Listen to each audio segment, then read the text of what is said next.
paz do Senhor, meus queridos irmãos, minhas queridas irmãs, tudo bem com você? Seja muito bem-vindo, você que está chegando agora ou você que já nos acompanha aqui pelo nosso canal EBD, Palavra de Vida para você.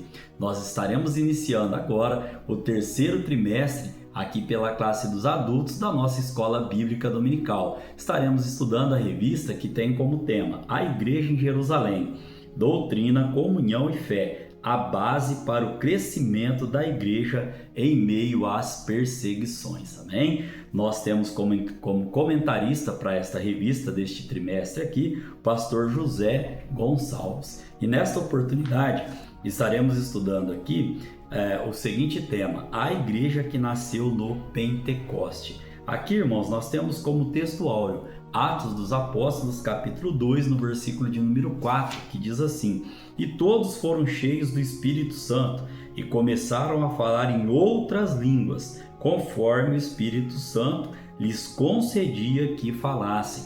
Eu quero frisar com os irmãos aqui, outras línguas. Nós estaremos estudando este conceito durante a lição de hoje, que tem como verdade prática: a igreja nasce no Pentecostes, capacitada pelo Espírito para cumprir sua missão. Qual a missão da igreja? Nós estaremos também estudando no decorrer da lição de hoje. Aqui eu já tenho uma referência bíblica aos irmãos, lá em Atos dos Apóstolos, capítulo 1, no versículo de número 8, para embasar a nossa verdade prática. A palavra do Senhor diz assim, Mas recebereis a virtude do Espírito Santo, que há de vir sobre vós, e ser-me-eis testemunhas tanto em Jerusalém como em toda a Judéia e Samaria, e até aos confins da terra. Amém? Nós temos aqui então como leitura bíblica em classe para a lição de hoje, Atos dos Apóstolos, capítulo 2, do versículo 1 ao versículo 14, que diz assim, Cumprindo-se o dia de Pentecostes, estavam todos reunidos no mesmo lugar, e de repente veio do céu um som, como de um vento veemente e impetuoso, e encheu toda a casa em que estavam assentados. E foram vistas por eles línguas repartidas, como que de fogo, as quais pousaram sobre cada um deles. O verso 4 diz assim, E todos foram cheios do Espírito Santo, e começaram a falar em outras línguas, conforme o Espírito Santo lhes concedia que falassem. E em Jerusalém estavam habitando judeus, varões religiosos de todas as nações que estão debaixo do céu. O verso 6 vem trazendo. E correndo aquela voz, ajuntou-se uma multidão e estava confusa, porque cada um os ouvia falar na sua própria língua. E todos pasmavam e se maravilhavam, dizendo uns aos outros, Pois que não são galileus todos esses homens que estão falando? Como, pois, os ouvimos falar, cada um na sua própria língua em que somos nascidos? Olha o verso 9. Partos e medos, elamitas e os que habitavam na Mesopotâmia, e Judéia e Capadócia, e Ponto e Ásia, e Frígia e Pantífila, Egito e partes da Líbia, junto a Cirene, e forasteiros romanos, tanto judeus como os prosélitos, e cretenses e árabes, todos os temos ouvido em nossas próprias línguas, falar das grandezas de Deus. Verso 12 diz assim, E todos se maravilharam, estavam suspensos, dizendo uns para os outros, Que quer isto dizer?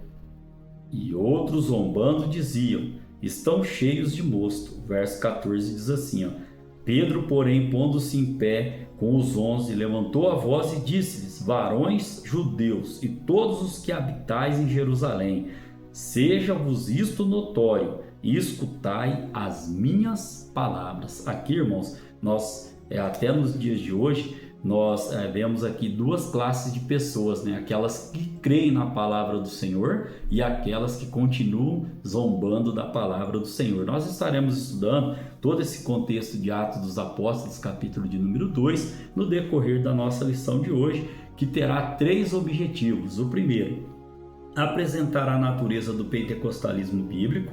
O segundo, enfatizar o propósito do pentecostalismo bíblico. E o terceiro, elencar, ou seja, enumerar as características do pentecostalismo bíblico. Nós temos como parte motivacional para a nossa lição de hoje, que Jesus planejou a igreja durante seu ministério terreno, mas ele deixou ao seu sucessor, o Espírito Santo de Deus, o quê? Ele deixou a missão de erguê-la e, consequentemente, colocá-la na história. Quero dizer aos irmãos aqui, fala repetida a mim em outras lições, que eu e você, nós somos o quê? Servos do nosso Senhor Salvador Jesus Cristo. E eu e você, nós compomos a igreja. Então é missão nossa o quê? Pregar o evangelho a toda criatura, ou seja, erguer, continuar com a capacitação do Espírito Santo, o que? A obra do Senhor. Jesus planejou a igreja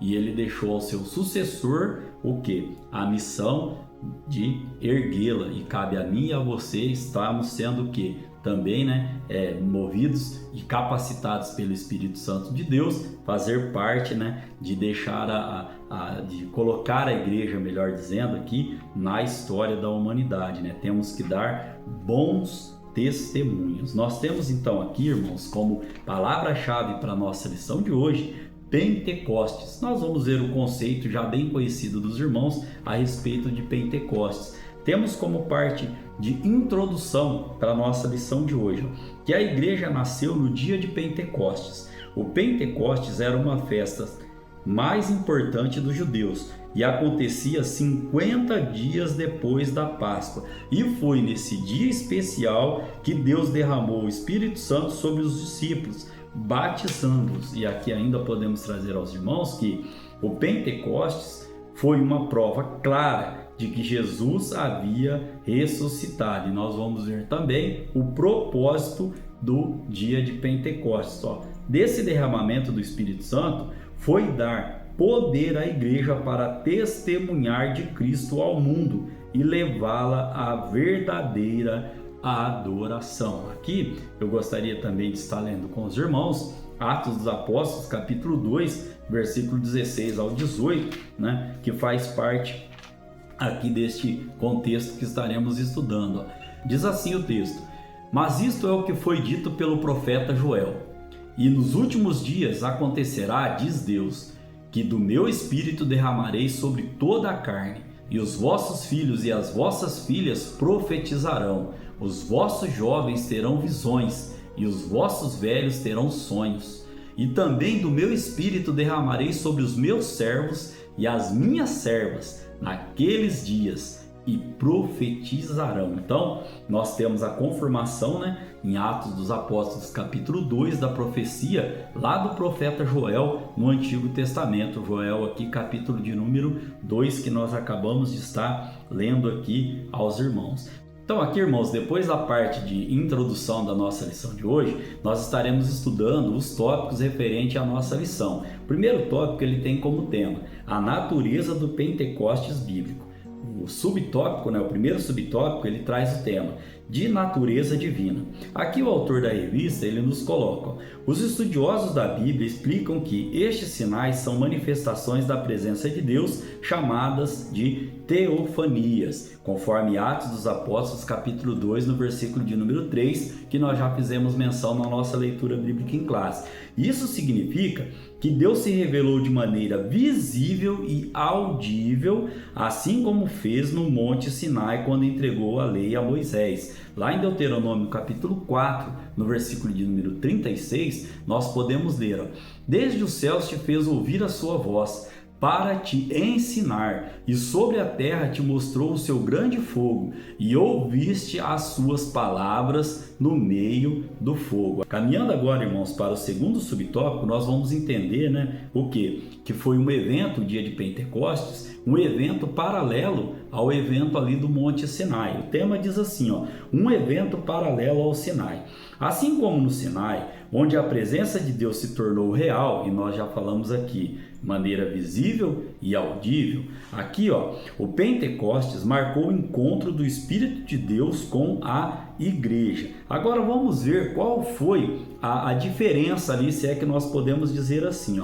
No dia de Pentecostes, a experiência do Espírito Santo, ela se deu através da palavra de Deus que foi escrita nos corações. né, lá em Atos capítulo 2, conforme nós podemos ler em Jeremias capítulo 31, no verso 33, que diz assim, ó: mas esta é a aliança que farei com a casa de Israel. Depois daqueles dias, diz o Senhor, porei a minha lei no seu interior e a escreverei no seu coração. E eu serei o seu Deus e eles serão o meu povo. Ainda o apóstolo Paulo vem trazendo também uma das distinções, né, das diferenças do Sinai com o dia de Pentecostes. Paulo diz assim em 2 Coríntios capítulo 3, no verso 3, ó: porque já é manifesto que vós sois a carta de Cristo, manifestada por nós, e escrita não com tinta, mas com o Espírito do Deus vivo, não em tábuas de pedra, olha aqui a diferença, mas nas tábuas de carne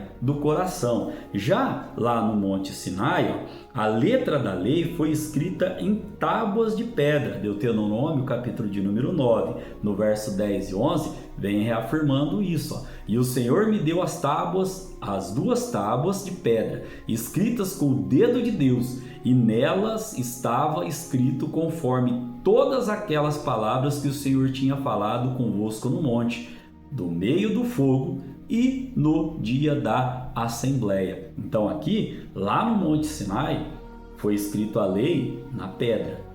Lá no dia de Pentecostes, assim como nós lemos Paulo nos ensinando aqui também Jeremias, foi escrito onde? Nas tábuas, né? Na tábua do nosso coração, ou seja, no nosso interior. Ainda o terceiro subtópico, ele vem trazendo um conceito sobre isso, ó: centrado em Cristo e nos tempos finais. Ó. Pedro mostrou que o derramamento do Espírito Santo estava diretamente relacionado à morte, ressurreição e ascensão de Cristo, conforme nós podemos ler em Atos capítulo de número 2, no verso 32 e 33, que diz assim, ó: Deus ressuscitou a este Jesus, do que todos nós somos testemunhas. No verso 33 diz assim, ó: de sorte que, exaltado pela destra de Deus e tendo recebido do Pai a promessa do Espírito Santo, derramou isto que vós agora vedes e ouvis. Ainda podemos trazer aqui que isso significa que, embora o Pentecostes seja uma manifestação do Espírito Santo, ele também é cristocêntrico, ou seja, a sua essência é Cristo e tem como Cristo, né, a explicação de cristocentrismo tem como Jesus Cristo o seu centro. Sem Pentecostes, sem Jesus Cristo, melhor dizendo, não existe Pentecoste. Podemos trazer aqui ainda, ó, que quando Pedro usou a expressão nos últimos dias, lá em Atos capítulo 2, no versículo de número 17, nós entendemos aqui, ó, que ele mostrou que esse evento tinha um significado escatológico. E o que significa escatologia, né? Logia significa estudo e escato significa o quê? Coisas futuras. Aí nós entendemos que é o estudo das coisas futuras, ou seja, estava ligado ao plano de Deus para os tempos finais. Que plano de Deus? Deus fez o plano, Jesus Cristo executou o plano e o Espírito Santo continua convencendo do plano. Qual plano? O plano de salvação para toda a humanidade. Então, ó, não há Pentecoste sem cruz, não há Pentecoste sem o que? A presença de Jesus Cristo. Nós estaremos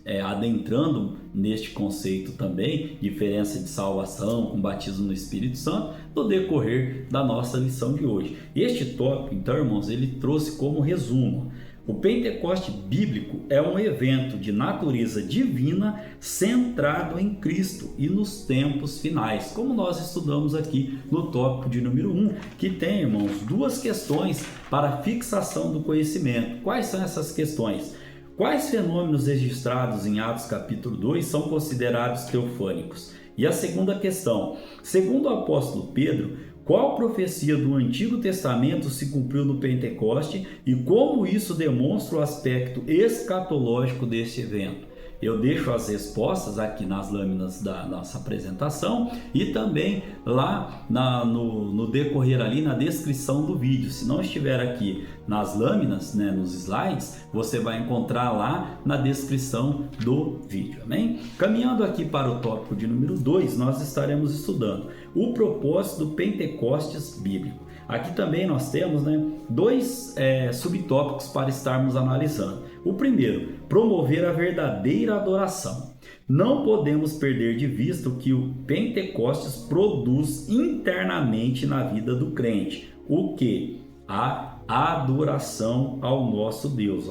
Um dos propósitos, como nós já citamos lá na introdução, né, do Pentecostes, marcantes, é promover a verdadeira adoração, conforme Atos capítulo 2, no versículo de número 11, que nós já fizemos menção aqui na nossa leitura bíblica em classe. Então, o Pentecostes não adora, o Pentecostes que não adora não é bíblico. Vou repetir, o Pentecostes que não adora não é bíblico. Um dos propósitos do Pentecostes, do avivamento interior em nós, é o que? É a adoração ao nosso Deus. O apóstolo Paulo diz que um crente pentecostal cheio do Espírito dá bem as graças. Onde ele diz isso? Lá em 1 Coríntios capítulo 14, no versículo de número 17, que diz assim, porque realmente tu dás bem as graças, mas o outro não é edificado. Então o apóstolo Paulo vem nos trazendo aqui o que? Que aquele crente que é cheio do Espírito Santo, ele dá bem as graças. E ainda podemos trazer aqui, que o fogo pentecostal promove o verdadeiro louvor. E a Bíblia vai dizer que Deus habita no meio dos louvores, amém? Nós estaremos caminhando agora então para o segundo subtópico, que diz assim, poder para testemunhar. Um outro propósito aqui do pentecostalismo na vida do crente. O Pentecostes tem uma dimensão escatológica, como nós já vimos lá no tópico anterior, pois aconteceu antes de chegar o grande e glorioso dia do Senhor, conforme podemos confirmar em Atos capítulo 2, no versículo de número 20, que diz assim, o sol se converterá em trevas e a lua em sangue, antes de chegar o grande e glorioso dia do Senhor. Então, Pentecostes aconteceu antes. E aí podemos trazer ainda que, no entanto, essa realidade dos últimos tempos não significa que a igreja deve ter uma visão escapista, ou seja, desejar fugir do mundo a qualquer custo. Vamos entender isso aqui, por ter uma visão escatológica, por sabermos que também o Pentecostes traz o que acontecerá nos últimos dias ali, nem por causa disso a igreja tem que ter o que? Essa visão de escapar. Escapar do que? Escapar das coisas do mundo, fugir das tentações do mundo a qualquer custo. E o autor da revista ele vem trazendo para a gente aqui, que outro propósito do pentecostalismo é o que?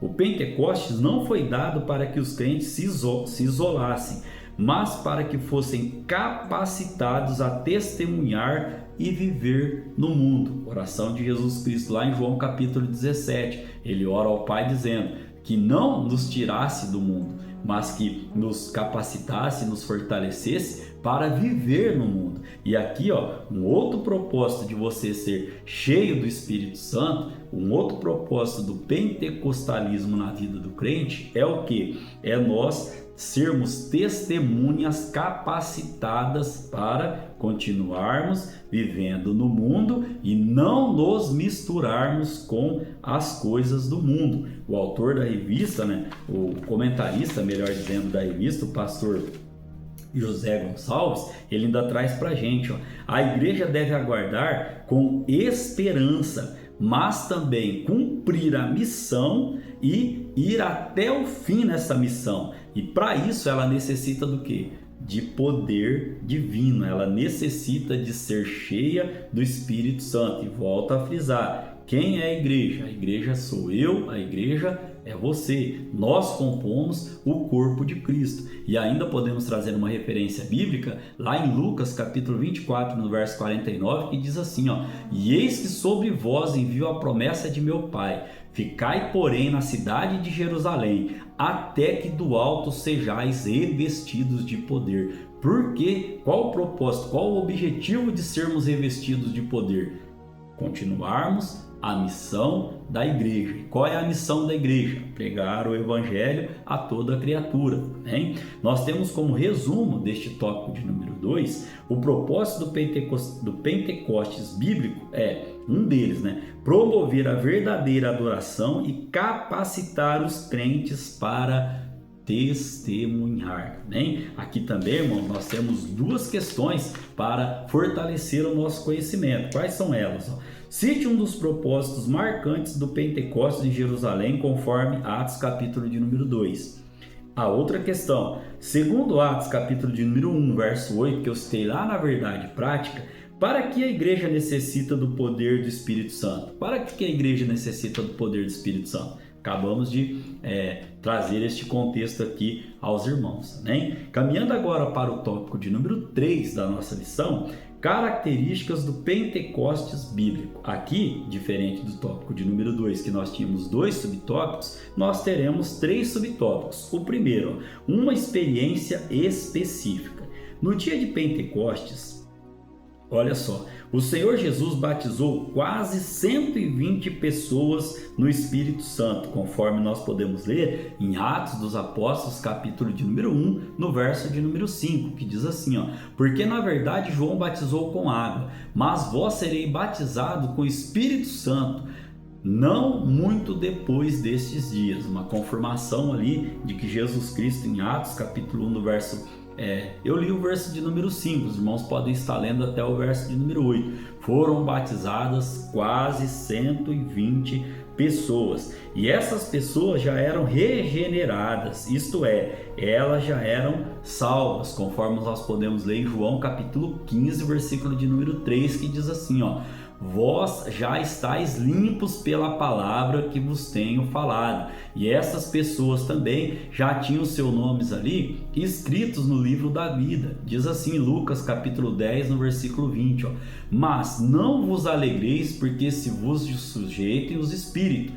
Alegrai-vos antes por estarem os vossos nomes escritos nos céus. E aqui ainda podemos trazer que o Pentecostes bíblico é, por conseguinte, distinto da salvação. Ou seja, o ser cheio do Espírito Santo é uma coisa, salvação outra coisa, como nós estamos explicando o conceito aqui. Aquelas pessoas foram batizadas pelo Espírito Santo de Deus, elas já eram regeneradas, já eram salvas, elas já tinham seu nome escrito no livro da vida. E eu também não estou aqui afirmando que você, se Deus quiser, Ele faz, Ele é Deus. Eu não estou aqui afirmando que uma pessoa que ainda não aceitou Jesus Cristo não pode ser o quê? Cheia do Espírito Santo. Não é esse o conceito, não é isso que eu estou dizendo. Quem sou eu para dizer que Deus não pode fazer algo? A Bíblia vem dizer que para Deus nada é impossível. Nesse contexto que nós estamos estudando, aquelas 120 pessoas, elas já eram regeneradas, já eram salvas, e também o que? Já tinha o seu nome escrito no livro da vida. Tem que ficar claro aqui o seguinte, que o Pentecoste não tem o que? Ele tem uma distinção, ele é distinto da salvação. Eu aceito o Senhor e Salvador Jesus Cristo para Ele ter o controle da minha vida. É neste conceito aqui que nós estamos estudando. Na verdade, a obra salvífica de Cristo na cruz proveu a bênção pentecostal, ou seja, Jesus Cristo morreu na cruz do Calvário. E aí ele garantiu o passaporte para toda a humanidade que se chegar a Ele, que aceitar Ele como seu Salvador, como seu Senhor e Salvador, herdar a vida eterna. Isso é um fato. E este ato de Jesus Cristo, a morte de Jesus Cristo na cruz do Calvário, ela sim garantiu que ela proveu essa bênção pentecostal, o nós sermos cheios deste poder do Espírito Santo de Deus. Olha o que diz Atos capítulo 2, no versículo de número 33. De sorte que, exaltado pela destra de Deus e tendo recebido do Pai a promessa do Espírito Santo, derramou isto em vós, e agora vedes e ouvis, como eu já havia citado este texto anteriormente, né? Que o Espírito Santo de Deus continue falando, né, ao seu coração, que o ato do Pentecoste ele é distinto do ato de nós aceitarmos Jesus Cristo como nosso Salvador. Caminhando agora para o segundo subtópico, diz assim, uma experiência definida e contínua. Como resultado do enchimento do Espírito Santo, os crentes começaram a falar em outras línguas, conforme o Espírito Santo lhes concedia que falasse. Isso está lá em Atos capítulo 2, no versículo de número 4, que nós fizemos menção também lá no início da nossa lição de hoje. E aqui, irmãos, nós queremos abrir um parente aos irmãos, trazendo que o fenômeno das línguas, de falar em línguas, ele ocorre de duas maneiras, né? A primeira maneira que nós conhecemos é a glossolalia. E o que é a glossolalia? São línguas espirituais que o Espírito Santo de Deus concede e não são entendidas e nunca foram estudadas. Aqui é um parênteses à parte aqui, nós estaremos adentrando neste conceito aqui em outras lições, mas só para que a gente possa entender. Então são de duas maneiras. Primeira, glossolalia. A glossolalia são línguas espirituais fornecidas, concedidas pelo Espírito Santo de Deus, e elas não são entendidas e nunca foram estudadas. Para que possamos compreender essas línguas dadas pelo Espírito Santo, nós temos que buscar o dom do discernimento. Já a xenolalia, o que são? Vamos entender. São também línguas espirituais concedidas pelo Espírito Santo, conforme Atos dos Apóstolos. É assim que eu creio, é assim que eu professo a minha fé. A xenolalia são línguas terrenas também concedidas pelo Espírito Santo, na qual a pessoa, por exemplo, nunca estudou o mandarim, nunca estudou o alemão, nunca estudou o polonês, a língua que você quiser colocar, mas ali, naquele momento, o Espírito Santo a capacita para falar nesta língua, nesta língua terrena, e a outra pessoa que está ouvindo entende essas línguas. E qual o propósito disso? O propósito é o quê? É o evangelismo, o propósito é a missão missionária. E qual o propósito primário disso, dessa xenolalia? É o que? É falar das grandezas de Deus. Em Atos dos Apóstolos eu vejo esse conceito muito claro, Foram concedidas ali a xenolalia, que é o que? Línguas que a pessoa nunca havia estudado e falado, para que a outra pessoa entendesse o que ela estava falando, amém? E aí, este oriundo deste entendimento meu, o autor da revista ele também traz aqui, que lá os crentes judeus, ficaram convencidos de que os gentios haviam recebido o batismo no Espírito Santo. Por quê? Por causa desta segunda maneira que trouxe aqui aos irmãos a xenolalia, Caminhando aqui então ainda, irmãos, para o terceiro subtópico, nós temos as línguas e o amor. Aqui, não foi uma grande alegria ou um amor afetuoso que evidenciaram o batismo no Espírito Santo. O que evidenciou o batismo no Espírito Santo? As pessoas falarem em outras línguas, como já trouxe aqui aos irmãos. E o apóstolo Paulo, ainda escrevendo a Romanos, aos Romanos capítulo 5, no versículo de número 5, ele diz assim, e a esperança não traz confusão. Portanto, o amor de Deus está derramado em nossos corações pelo Espírito Santo que nos foi dado. O que Paulo estava ensinando aqui para a gente? Que o amor aparece aqui não como uma evidência de enchimento, mas de crescimento e de maturidade em Jesus Cristo. Amém? Nós estaremos caminhando agora para o resumo deste tópico de número 3, que diz assim, o Pentecostes bíblico é caracterizado por uma experiência definida e contínua. na qual as línguas são a evidência do enchimento do Espírito. Conforme eu expliquei aqui para os irmãos, eu sei que de uma maneira muito sucinta, mas nós estaremos adentrando ainda nestes assuntos no decorrer deste trimestre, né? Acompanhe as aulas, fique comigo, né? Fique à vontade para dar o seu feedback, divulgar, né, este vídeo, este canal. Se está sendo bênção para a sua vida, continue falando do amor, né? Da missão que Jesus Cristo nos deu, qual foi? De pregar o Evangelho a toda criatura, conforme nós estaremos vendo agora na conclusão da nossa lição de hoje. E ainda antes da conclusão, nós temos a última questão para a fixação do nosso conhecimento. Qual é essa questão? Por que o Pentecostes bíblico é distinto da salvação segundo Atos capítulo 1, versículo 5 e Atos capítulo 2, versículo de número 33. Essa resposta eu quero deixar aqui aos irmãos. Porque, na verdade, a obra salvífica de Cristo na cruz proveu a bênção pentecostal. E não foi ao contrário. A morte de Jesus Cristo trouxe o quê?